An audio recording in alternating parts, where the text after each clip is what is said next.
கர்த்தருடைய பரிசுத்த நாமத்துக்கு ஸ்தோத்திரம். ஒரு விஷயம் இன்னைக்கும் நம்ம வேதத்தின் வசனத்தை நம்ம வாசிக்கலாம்.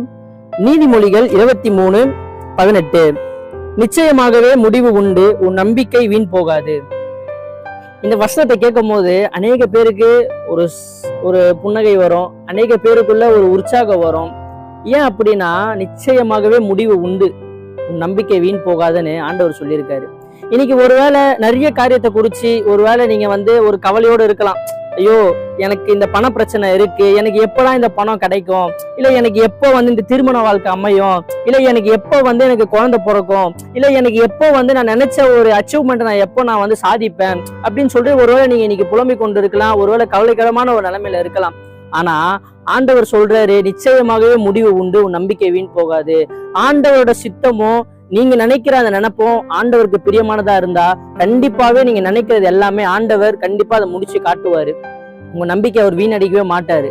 ஆனா நம்ம என்ன பண்ணணும் அப்படின்னா, ஆண்டவர்கிட்ட வைராகியமா, ஆண்டவரே நான் இந்த காரியங்கள் இருக்கிறேன்ப்பா, உமக்கு சித்தமா இருந்தா இது எனக்கு செய்யுங்கன்னு சொல்லி நீங்க ஆண்டவர்கிட்ட ஒப்பு கொடுக்கும் போது ஆண்டவர் கண்டிப்பா இப்படிப்பட்டதான எல்லா விஷயங்களையும் ஆண்டவர் உங்களுக்கு செய்வாரு. ஒரு சின்ன உதாரணம் உங்களுக்கு சொல்லணும் அப்படின்னா, இன்கேஸ் உங்களுக்கு ஒரு பசங்க இருந்தாங்கன்னு வச்சுக்கோங்களேன், அந்த பசங்களுக்கு ஏதோ ஒரு தேவை இருக்கு, அதை குறிச்சு காத்து கொண்டே இருப்பாங்க. உங்ககிட்ட சொல்லுவாங்க, அப்பா எனக்கு இது வேணும், அம்மா எனக்கு இது வேணும், அண்ணா இது எனக்கு வேணும், அக்கா இது எனக்கு வேணும்னு சொல்லிட்டு ஏதோ ஒரு காரியத்தை குறிச்சு அவங்க காத்து கொண்டு இருக்கலாம். ஆனா அந்த டைம் உங்ககிட்ட காசு இருக்காது.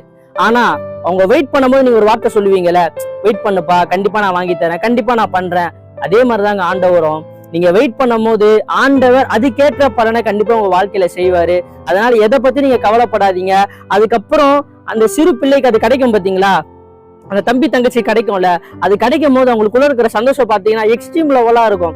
அதே போலதான் இன்னைக்கு ஆண்டவரும் உங்களுக்கு அதை கொடுக்கும் போது நீங்க அந்த சந்தோஷத்துல மகிழும் போது ஆண்டவரை கண்டிப்பா உங்களோட ஜாயின் பண்ணிப்பாரு. சோ எதை பத்தி கவலைப்படாதீங்க. கர்த்தர் தாமே உங்களை ஆசீர்வதிப்பாராக. ஆமீன்.